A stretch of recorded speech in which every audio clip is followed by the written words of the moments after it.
Olá, Estúdio Tribuna Online. Hoje a gente está com o presidente da Assembleia Legislativa, Marcelo Santos. Marcelo, é um prazer tê-lo aqui conosco na Rede Tribuna. Obrigado pelo seu tempo. Hoje a gente vai falar um pouquinho sobre planejamentos da Assembleia, concurso, novos projetos e também um pouquinho da parte política que a gente não pode deixar de lado, né, presidente? Vamos falar sobre tudo, né? Na verdade, né? É um prazer estar aqui de novo com você nessa rede que eu tenho um carinho muito grande, um carinho, um respeito. Respeito pela sua história. A história da Rede Tribuna aqui no Espírito Santo é uma história que nós reconhecemos e parabenizamos por acreditar no nosso Estado. Então, muito feliz em poder estar aqui com vocês hoje. Perfeito. Presidente, a gente vai começar falando sobre esse projeto novo, inédito, que a Assembleia está lançando, dessa escola de formação de jovens, né? A gente acompanha, os jovens de hoje em dia estão muito engajados na política, com todo o movimento aí de globalização. Então, de onde surgiu essa ideia da Assembleia de fazer uma formação direcionada ao público jovem? Na verdade, é formação de gestão para jovens na política.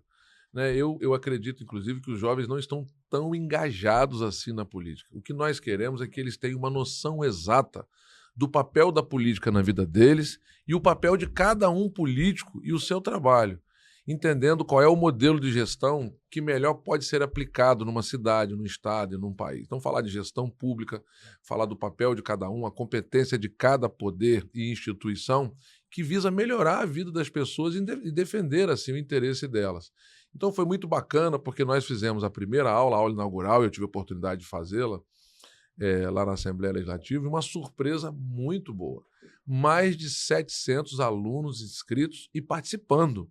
Né? Não foi só a inscrição, a participação de mais de 700 alunos que nos deram a oportunidade de falar um pouco de gestão, a gestão da Assembleia.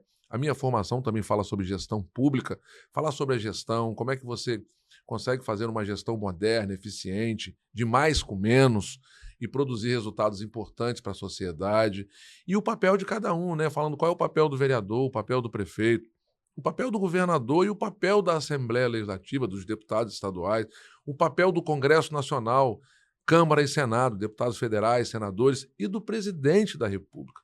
Quando o cidadão tem noção do papel de cada um, ele sabe o que cobrar e para quem cobrar. E qual é, sabendo o papel de cada um, ele sabe naquilo que ele vai cobrar do deputado para fiscalizar, para apresentar um projeto de lei, para acompanhar e fiscalizar políticas públicas e, no caso do executivo, de fato executar e realizar o sonho das pessoas, que é uma entrega para a saúde, para a educação, para a segurança.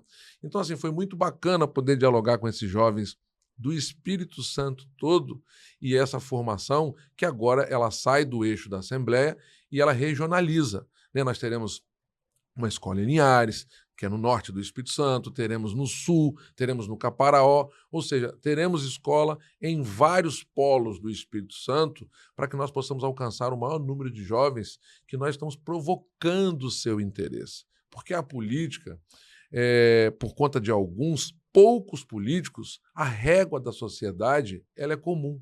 Ou seja, por conta de alguns poucos políticos, a classe política toda paga pelo erro desses poucos políticos que nada querem, nada produziram e passaram despercebido, por exemplo, perante a sociedade.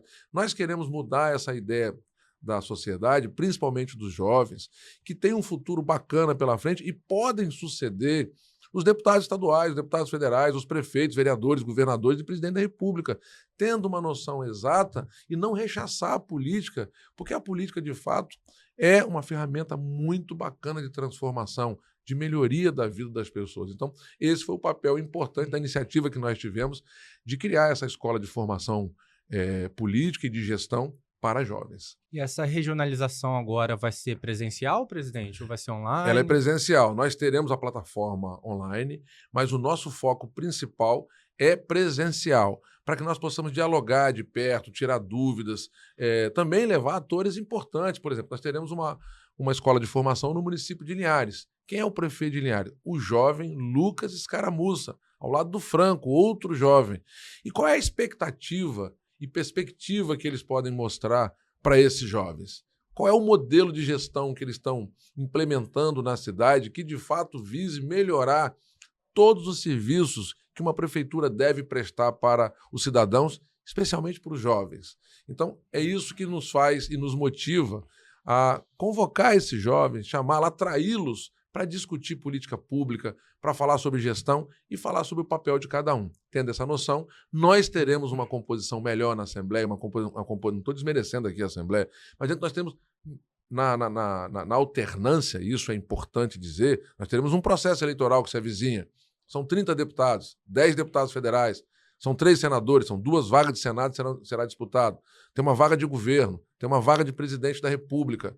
Quando você tem uma consciência melhor do papel e do que cada um faz e o que é gestão pública, naturalmente você vai escolher, ter a capacidade de escolher um melhor nome para te representar em todas as esferas de poder. Presidente, recentemente o senhor começou uma grande reforma lá no prédio da Assembleia, né? Acredito que seja a primeira grande reforma desde que o prédio foi inaugurado, algumas décadas atrás. Isso. Em que pé está isso? Tudo já foi entregue? Ainda tem coisa a ser feita? Bom, está bem avançada. Primeiro eu preciso explicar que a reforma não é só por uma questão estética ou de vaidade do presidente, dos deputados, dos servidores. Não.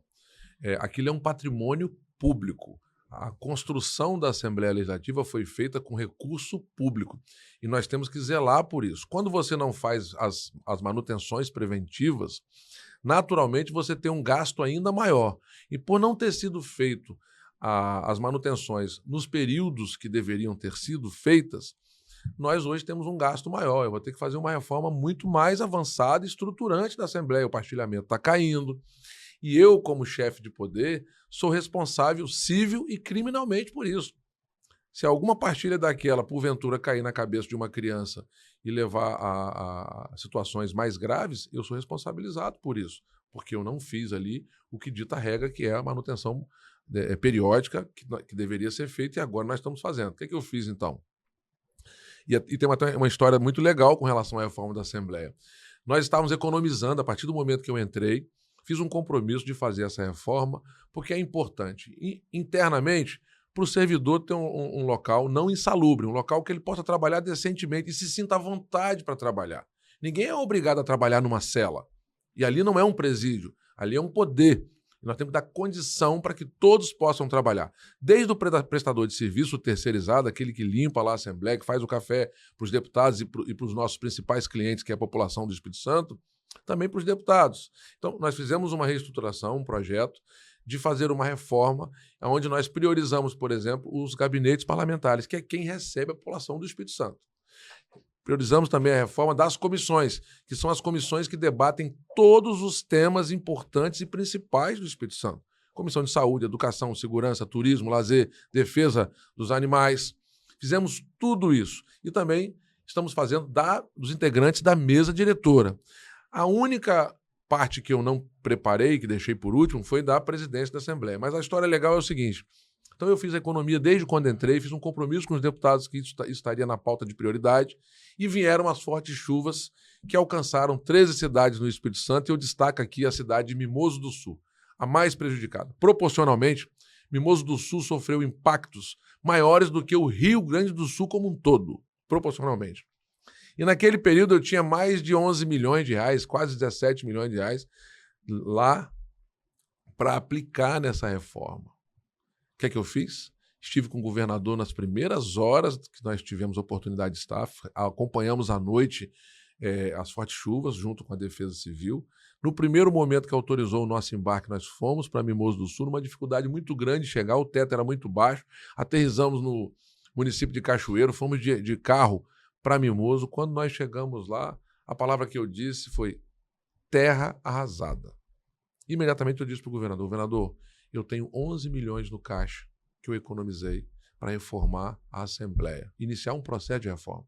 Eu estou deixando essa reforma de lado e quero destinar esse recurso para que possa aportar no Fundo da Defesa Civil para ajudar a cidade de Mimoso e as outras 12 cidades que foram alcançadas pelas fortes chuvas. E aí, depois, passado esse período, né, nós economizamos, também o governo entendeu essa nossa parte de solidariedade, apoiada por todos os deputados, e nós começamos a fazer o processo de reforma. Já que terminamos os gabinetes parlamentares, está na fase final de conclusão dos integrantes da mesa diretora, as comissões já foram praticamente todas entregues, só falta agora a presidência. Qual é a outra etapa? A parte das diretorias, procuradoria, e a parte externa da casa. Nós temos um problema grave na parte externa, como eu disse, partilhamento. O nosso sistema de cabeamento elétrico é muito ultrapassado, está subdimensionado. Teve uma menina que quase morreu eletrocutada, tem vazamento. Nós estamos com o sistema de ar-condicionado já ultrapassado, mais de 25 anos em funcionamento. Não existe nenhum ar-condicionado que funcione 25 anos em plena condição de atender à necessidade de arrefecimento de um poder daquele tamanho.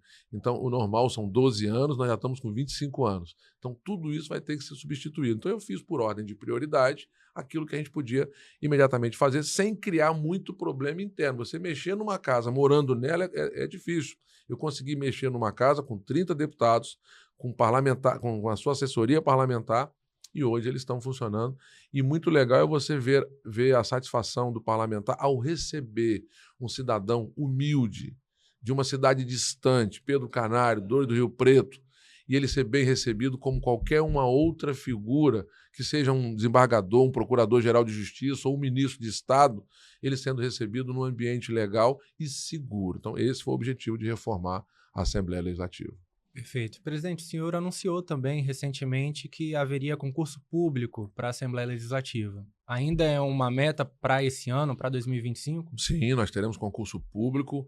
Eu acredito que no máximo em 10 dias, né? Eu tinha falado 15 dias semana passada numa live. Semana passada não, foi na segunda-feira eu fiz uma live. Em 10 dias nós estaremos publicando, nós estamos aguardando a resposta das empresas que vão, para que a gente possa publicar o edital, que vão aplicar, né, o concurso e as provas. Nós teremos um modelo descentralizado. Antigamente nós tínhamos um pensamento de fazer ele unicamente aqui na Grande Vitória. Nós teremos um polo no sul, um polo no norte e na Grande Vitória. São 35 vagas. E a Assembleia é um poder que ele paga razoavelmente bem, porque além do salário, né, você também tem os benefícios. Então você começa aí com 15 vagas na Polícia Legislativa, com salário inicial de aproximadamente R$3.000. Eu não tenho o número exato aqui agora, mas você tem benefício de auxílio alimentação, salário de R$3.000, mais 1.980, se não me falha a memória, de auxílio alimentação, mais auxílio creche se você tiver criança até 3 anos de idade, e você também tem o auxílio saúde, que ele te indeniza caso você tenha até um percentual, acredito que 70% do seu plano de saúde, dependendo até a totalidade. Temos uma outra função lá na Assembleia. Nesse caso de Polícia Legislativa, não carece de nível superior, né, só ensino médio. No nível superior tem o assistente e tem o consultor legislativo. O assistente é de R$4.000, quase R$5.000. Então, se você acoplar aí os 4.000, mais os 2.000 de ticket, mais o plano de saúde, mais o auxílio crédito, você vai chegar aí a quase R$8.000, R$9.000. E tem o consultor legislativo, que são R$9.000, mais esses benefícios, e todas essas carreiras elas chegam ao final com um valor muito maior. Esse consultor legislativo pode chegar a R$20.000 no final de carreira, ou seja, é muito atrativo. Então, são 15 para a Polícia Legislativa, 15 para o consultor legislativo e 15 para o assistente legislativo.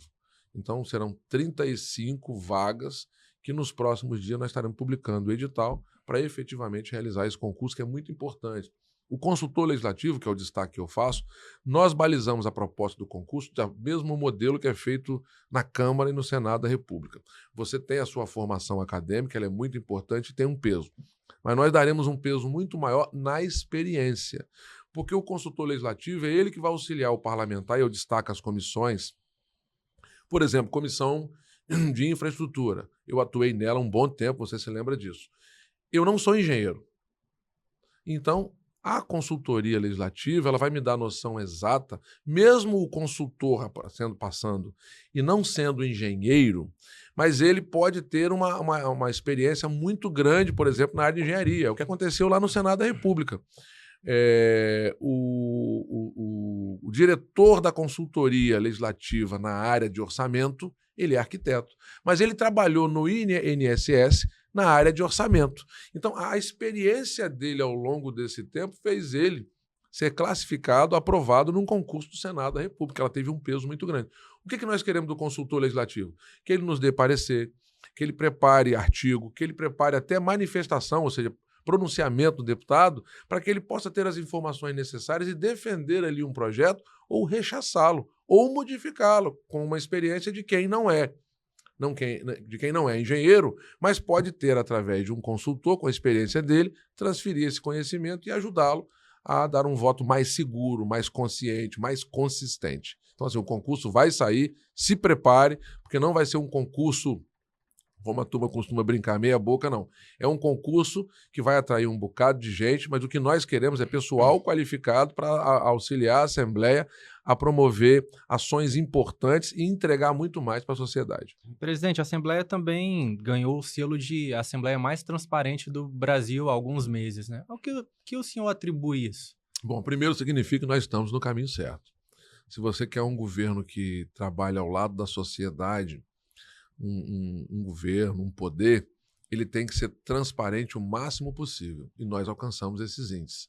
E eu quero dividir isso com os meus colegas deputados, mulheres e homens que compõem o parlamento. É a melhor Assembleia de todos os tempos, sem desmerecer qualquer outro período ou outra legislatura. Uma Assembleia com uma composição de posicionamento de direita, de esquerda, de extrema direita, extrema esquerda, mas quando se fala no desenvolvimento econômico e social do Espírito Santo, nós damos as mãos e fazemos a entrega para a população do Espírito Santo. Então, quero agradecer aos meus colegas deputados que nos apoiaram para que nós pudéssemos fazer um modelo de gestão moderna, eficiente, compartilhada e fazer aí ter o reconhecimento de ser a Assembleia mais transparente do Brasil. E quem avaliou? Quem avaliou é quem fiscaliza as contas públicas do país, do prefeito, do governador, do Tribunal de Justiça, do Ministério Público, do Judiciário e por aí vai. Foi a Atricom, a Associação dos Tribunais de Contas do Brasil. Então, somos a Assembleia mais transparente do Brasil. Mas não para por aí. Nós somos o poder mais transparente do Espírito Santo. Ou seja, estamos caminhando, estamos seguindo no caminho certo com o apoio dos meus colegas deputados, dos servidores. Preciso destacar os servidores da Assembleia. Efetivos, comissionados, prestadores de serviço, todos têm um papel importante e me ajudaram a chegar e sermos reconhecidos por esse papel. Então, assim, e graças a Deus, todo esse trabalho que nos coloca na posição de Assembleia mais transparente do Brasil, nós fizemos isso com material humano da Assembleia. Não teve nenhum custo para isso. Foram os nossos servidores, comissionados, efetivos que fizeram todo esse trabalho para aprimorar. E vamos aprimorar ainda mais. Nosso objetivo não é ser melhor do que ninguém. É não estar atrás de nenhum outro poder ou instituição para garantir com que nós possamos prestar serviços melhores e maiores, mas também com transparência. E, presidente, recentemente houve essa confirmação aí da Federação União Progressista, né, que une o União Brasil e o Progressistas em nível nacional. Qual vai ser o impacto disso especificamente no Espírito Santo?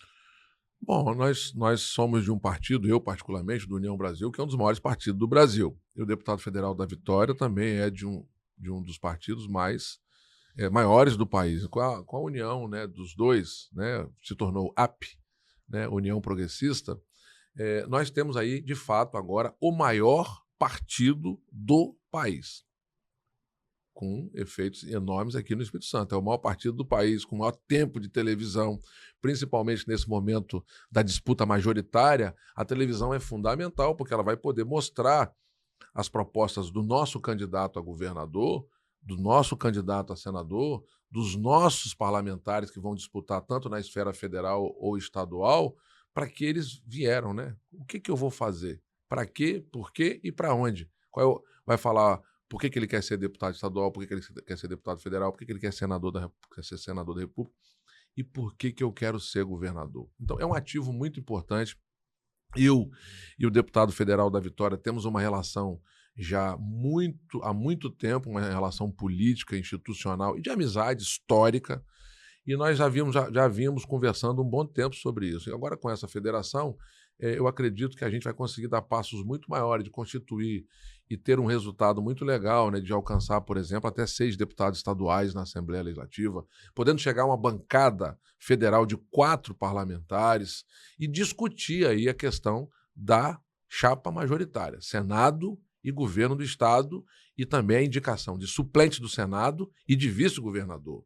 Nós temos um papel muito importante nesse momento das eleições que não chegaram. Isso é ainda 2026, para a gente não antecipar o processo e comprometer a nossa atividade. Mas nós temos também um dever de casa, qual seja, nós temos que construir essas chapas. A chapa proporcional, eu estou falando de chapa para deputado estadual e chapa para deputado federal. Isso depende muito das parcerias que nós vamos ter. Nós queremos ter parceria com quem tem parceria conosco. Construir uma chapa de deputado federal não é tarefa fácil.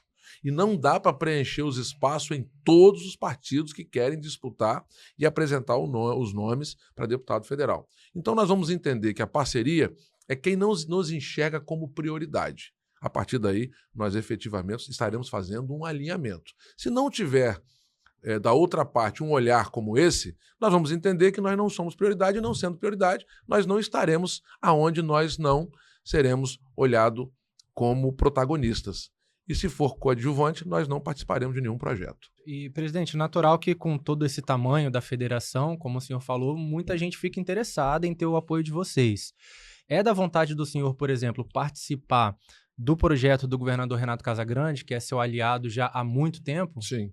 O governador Renato Casagrande, eu tenho uma relação histórica com ele, desde a campanha dele ao Senado. Eu participei efetivamente, inclusive atraindo o apoio do meu pai, que não o apoiava. Meu pai não apoiava Renato Casagrande. E aí eu tive a missão de convencer o meu pai de que nós poderíamos fazer um alinhamento. Na política, a lógica da política e a magia da política ela é muito, muito legal. Eu costumo dizer que, às vezes, você tem, na relação familiar, pessoas que brigaram por um detalhe e que aquilo não levou a nada, meramente a separação de dois primos, dois tios, de um familiar, pai, mãe, filho e pai, que ficaram brigados pela vida inteira, e na política a gente consegue se encontrar, dialogar e retomar uma aliança e talvez até retomar a confiança. Então, assim, eu conquistei a relação, o retorno de uma relação do meu pai que não tinha com o Renato Casagrande para que ele pudesse apoiar. Meu pai tinha um ativo político muito grande, foi prefeito de Cariacica, foi deputado federal. E aí, a partir daí, nós começamos um processo de relacionamento. Então, foi o alinhamento, depois meu pai faleceu, mas criou, restartou a relação que eles já haviam rompido, ele e Renato Casagrande. Foi muito legal para mim isso. Eu vejo no Renato uma figura humana muito fantástica, mas eu preciso destacar também que o pedido foi feito pelo ex-governador Paulo Artung. Foi Paulo Artung que me pediu para que eu pudesse fazer a aliança com o meu pai, Renato Casagrande. E eu cumpri a missão porque na minha vida inteira eu fiz isso.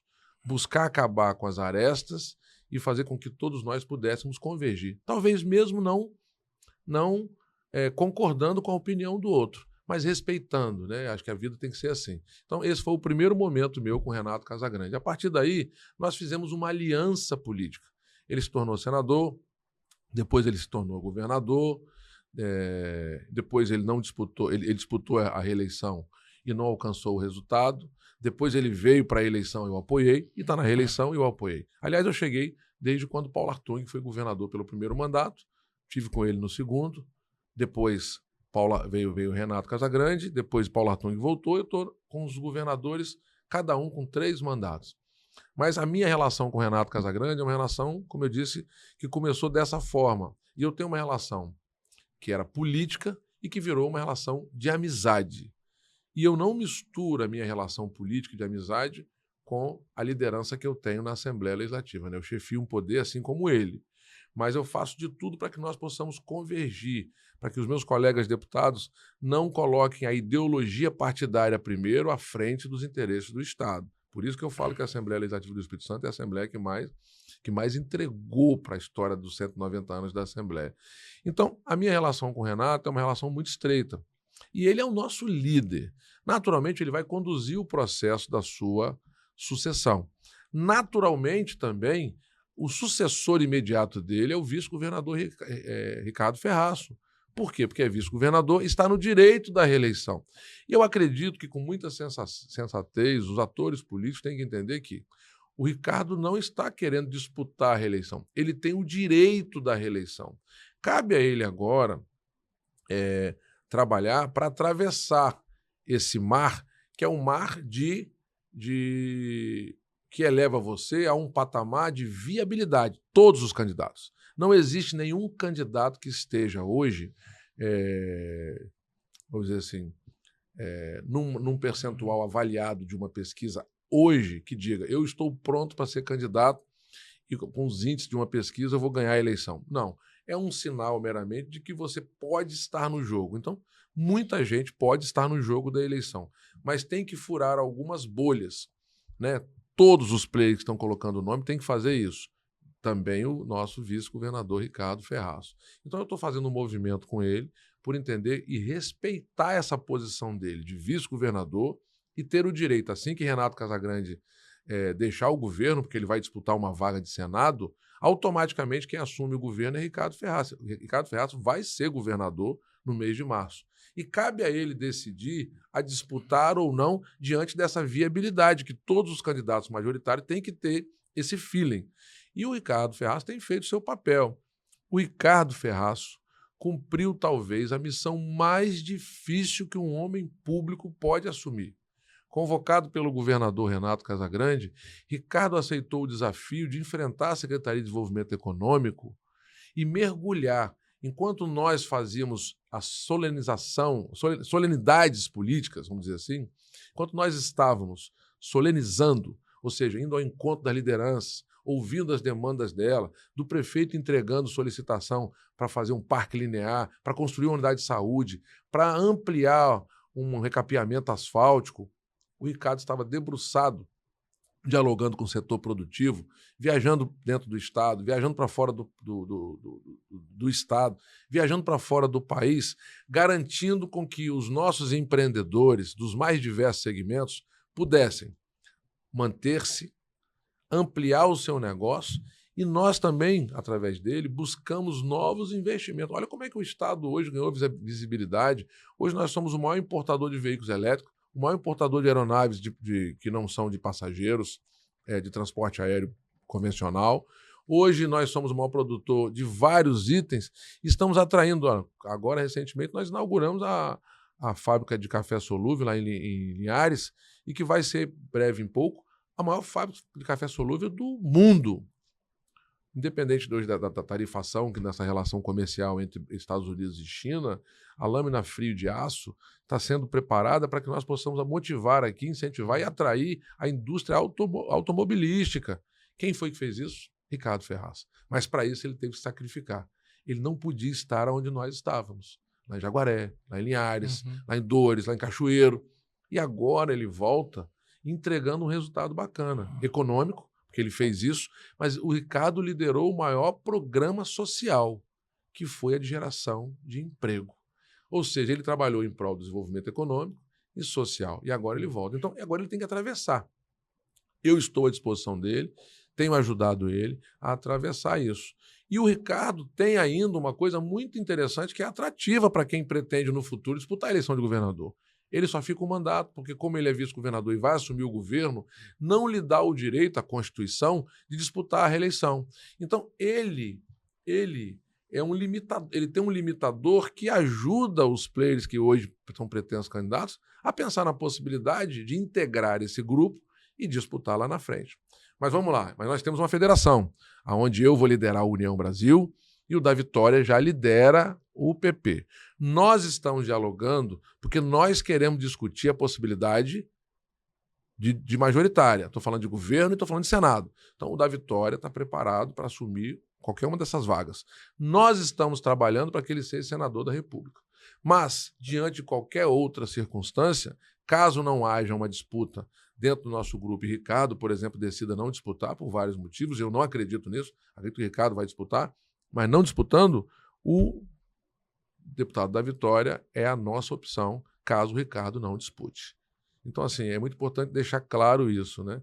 E com relação à minha chegada à União Brasil, que não foi agora, já tem um tempo, a convite do presidente nacional da União Brasil, que é o Rueda, eu tive uma agenda muito bacana agora, recentemente, com o Felipe Rigoni, que é quem lidera hoje a União Brasil, falando para ele que eu irei assumir. O Rueda me fez o convite novamente de assumir a União Brasil diante da federação, né? O Clério Sampaio disse que não estava disposto a ficar no União Brasil, tendo em vista a federação, né? E até porque quem vai liderar a federação é o deputado federal da Vitória, porque no União Brasil nós não temos deputado federal. Uhum. E o PP tem 2. Então, é natural que ele presida e lidere a federação. E com isso, com essa fala do Euclério, que chegou até a União Brasil Nacional, o Rueda me convocou falando que eu devo assumir a União Brasil, até porque faz parte de um projeto de presidente de Assembleia que lideram a União Brasil nos seus estados. Eu aceitei, né, ele já havia me convidado para isso antes, dialoguei com o Rigoni entendeu claramente e disse para ele que todo esse fio desencapado que nós tivemos tempos atrás foi fruto de uma má comunicação, né, uma comunicação equivocada da União, da direção nacional para com ele. Então nós afinamos isso, corrigimos. O Felipe Rigoni é um ativo muito importante dentro do partido, tem uma chance enorme de voltar para o Congresso Nacional como o deputado Bruno Rezende. Basta ficar no União Brasil. Tem uma chance de chegar à União Brasil, da Vitória, por exemplo, assumindo uma posição majoritária, nós temos a condição de fazer 3 a 4 deputados federais, com uma estrutura muito bacana, que são 2 grandes partidos federados querendo entregar para o Congresso Nacional deputados federais. Então vai ser essa a minha missão e a missão do deputado federal da Vitória. E o prefeito Euclério, né, Marcelo, como o senhor mesmo falou, ele em janeiro até ficou meio que acordado de ir para a União, mas aí surgiu a federação e parece que esfriou o movimento. Ele chegou a confirmar para o senhor que desistiu mesmo? Ele me ligou dizendo que para ele ir para a União, ele tinha interesse de presidir, mas a decisão de deputado federal da Vitória presidir não foi uma decisão nem do PP, nem do União Brasil, foi uma decisão em conjunta de que estados que têm deputado federal nos 2 partidos seria uma gestão bipartite, né? Um período outro. Estados que não têm um partido deputado federal, o outro que tem presidiria a federação. Então, é uma regra nacional que desceu para os estados. Alguns estados a federação vai administrar. São estados que têm capital, são estados que têm um acordo que foi feito entre os 2 líderes, né, do PP e do União Brasil. Mas aqui no Espírito Santo não. Tem 2 deputados federais e o União Brasil não tem nenhum. Sim, é isso. E aí o Euclério me comunicou dizendo que ele gostaria de liderar, mas entende que a decisão da Nacional não é a decisão da Vitória, nem do Marcelo e nem do Rueda. Foi uma decisão do colegiado, ou seja, das executivas dos 2 partidos no âmbito federal. E seu objetivo, Marcelo, para o ano que vem? Segue sendo a Câmara Federal ou se pintar uma possibilidade para majoritária, você encararia o desafio? Não, meu projeto, né, eu fiz um plano de voo para Brasília, deputado federal, né, mas eu estou preparado para jogar em qualquer posição, mas eu sei o tempo de cada um. Como eu disse para você, eu respeito o tempo do Ricardo Ferraço, porque ele não é um candidato apenas, ele é o vice-governador e que vai assumir o governo, vai ser governador do Espírito Santo, estará no direito da reeleição. Então, nós temos que respeitar a posição de cada um. Se você faz parte de um grupo, dentro de um grupo tem que ter respeito, e não vou dizer hierarquia, mas tem que falar do tempo de cada um. Então, assim, o Ricardo tem o tempo dele de maturar, de atravessar esse rio e de decidir, junto ele por si só e com o grupo, qual é o caminho que ele vai seguir, se vai decidir disputar ou não. Até porque se todo mundo disser que vai disputar a qualquer custo, que grupo que ele tem? E o Ricardo tem uma fala muito sensata. Nós vamos trabalhar para ganhar musculatura e viabilidade. Viabilizando, ele é candidato, como qualquer um outro. O meu projeto é um projeto de deputado federal. Mas, se na conjuntura, na composição mais para diante, tiver um espaço que eu possa subir e, de repente, surgir uma vaga de Senado, eu não vejo problema de disputar. Mas eu não quero debater esse tema, até porque eu não estou planejando disputar o Senado da República, nem planejando disputar o governo do Estado. O nosso planejamento ele vem sendo feito há 4 anos para que nós possamos deixar a Assembleia e disputar a Câmara Federal. O papo agora é federal. E, presidente, para terminar aqui, uma última pergunta a respeito desse movimento todo de federações e fusões que a gente tem visto lá no Congresso. O senhor mesmo participou lá naquele dia da confirmação da União Progressista. E vai ter fusão do PSDB com Podemos, tem uma possibilidade de republicanos com MDB também. Como é que o senhor está vendo esse movimento, essa tendência de diminuição de siglas, de agrupamento de siglas? Bom, isso tudo aconteceu pelo que a União Brasil fez. Ninguém acreditava que a União Brasil e o PP pudessem tomar uma posição. Muita gente falava, isso aí vai acabar em nada. Eram 3 partidos discutindo, né? PP, União e Republicanos. Nós sabíamos claramente que o Republicanos não faria parte dessa federação porque os 2 partidos são muito maiores do que ele, né? O PP e a União Brasil. Então, naturalmente, ele sairia. Os sinais do Republicano eram muito claros com relação a isso. Como eu mantenho essa relação e contato direto com o Rueda, ele havia me dito que havia uma possibilidade muito real de termos uma federação, precisava superar alguns desafios em alguns estados. Uhum. Superando, foi quando ele me comunicou, a federação ia acontecer. Mesmo assim, existia uma especulação de que nada aconteceria. Bom, ocorreu o que houve, né? Os 2 partidos estão federados, e com isso startou um processo de mais profundidade de discussão das outras agremiações, PSDB e Podemos. Eu acredito que pode acontecer. Tem que ver, aí nós todos que discutimos essas possibilidades temos que nos despir das nossas vaidades. Então, para você alcançar o resultado que almeja, a federação é o melhor caminho, porque a federação não é incorporação. A federação ela tem que ficar ativa por pelo menos 4 anos, mas ela é uma gestão, como eu disse, bipartida. Você tem um partido com o outro discutindo qual o caminho a seguir, que é o que vai acontecer aqui no Espírito Santo. Nós temos um regramento interno que diz como é que o deputado da Vitória que vai liderar a federação vai discutir comigo, porque ele preside o PP e a União Brasil. Ela é meramente para a eleição. Então, as decisões elas são em conjuntas, porque está previsto isso, inclusive. Então, eu entendo que pode viabilizar o PSDB e o Podemos se o PSDB nacional entender que aquilo é importante para ele, porque o PSDB ele teve um encolhimento muito grande, muito grande. Eu acho que essa é a grande oportunidade do PSDB. Né? Então, assim, e eu acho que vai caminhar para isso. E convencer o Aécio Neves de que ele não é mais aquele grande protagonista que ele já foi tempos atrás. É importante o PSDB? É. Mas ele não é do tamanho que ele era antes e acho que as pessoas deviam fazer uma inflexão com relação a isso. Então, a federação do PSDB e PP, se sair, é muito importante para ambos os partidos. Está se discutindo aí a federação do MDB com republicanos. Essa é uma federação que gera muita especulação aqui no nosso estado. Particularmente, eu acredito que federando, ela vai ser ocupada aqui pela liderança que é do vice-governador. Particularmente, eu acho. Estou especulando aqui. Sim. Mesmo tendo 2 deputados federais o republicanos, mas você tem relação que ultrapassa essa parede, né? O Ricardo Ferraz foi senador da República, tem relação estreita com Baleia Rossi. E aí, quando você faz uma composição como essa, coloca o Espírito Santo na condição de ter um governador, que é o caminho que o Ricardo Ferraz está colocando, e coloca uma posição também de também fazer membros de bancada federal. Mas isso é um pensamento meu, que pode ser que siga para outro caminho. Pode ser que o Republicanos também, por ter 2 deputados federais, seja o grande protagonista da federação. Então, assim, isso gera uma incerteza, uma insegurança para ambas as partes.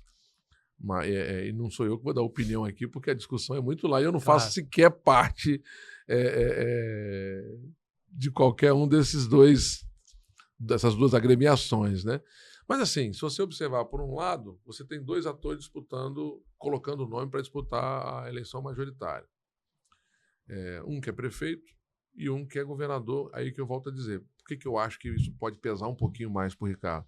Porque o Ricardo vai estar no exercício do governo plenamente a partir de março. Então, numa decisão como essa, pesa muito essa posição do Ricardo Ferraço na questão da federação MDB e republicanos. É uma avaliação minha. Pode ser que eu esteja completamente equivocado. E eu não estou falando isso pela relação que eu tenho, Ricardo. Eu tenho relação com Eric Musso, tenho relação com Messias Donato, tenho relação com Pasolini. São forças hoje antagônicas, mas eu tenho relação e eu não misturo a disputa com relação às relações que eu mantenho. Pasolini foi deputado estadual comigo, foi delegado de polícia, ajudei ele, enquanto deputado, ele policial, a aumentar o quadro operacional dele da Delegacia de Proteção à Criança e ao Adolescente. Participei do processo da eleição dele, porque o Duda Brasil, o vereador, era líder da Câmara e foi quem me ajudou no processo eleitoral e eu tive com ele porque assim eu o ajudaria. Então, eu ajudei o Pasolini, mas eu estou fazendo uma fala aqui muito isenta. É uma visão que eu tenho, né? O peso de uma decisão vai cair muito sobre o Ricardo Ferraz, porque ele vai assumir o governo, vai ser governador de fato e de direito, e na decisão pode ser que isso tenha um peso na balança para o lado do MDB. Todas essas federações ainda vão dar muito pano para manga, né, presidente? Muito. Bom, presidente, eu gostaria de agradecê-lo em nome de toda a Rede Tribuna, sua presença, a entrevista. É um prazer para todos nós tê-lo aqui novamente. Eu que agradeço e estou à disposição. Aqui eu me sinto em casa, porque a Rede Tribuna fez e faz parte da minha história, desde os primórdios, desde quando eu comecei na vida pública, lá em Cariacica, como vereador, e desde a minha chegada à presidência da Assembleia. Então, assim, eu estou falando de uma longa trajetória, né? São 7 mandatos. A Rede Tribuna sempre participou da minha vida pública e eu quero aqui agradecer. E não estou agradecendo só porque noticiou coisas do trabalho que eu desenvolvi. Me cobrou também de debates de temas sensíveis. E isso é que é importante. É um jornal, é uma rede imparcial que leva informação para todo o Espírito Santo. E eu quero agradecer por acreditar no nosso Estado e estar aqui por tanto tempo. E essa entrevista do Estúdio Tribuna Online você pode conferir no Jornal A Tribuna, no portal Tribuna Online, no YouTube e nos nossos tocadores de podcast.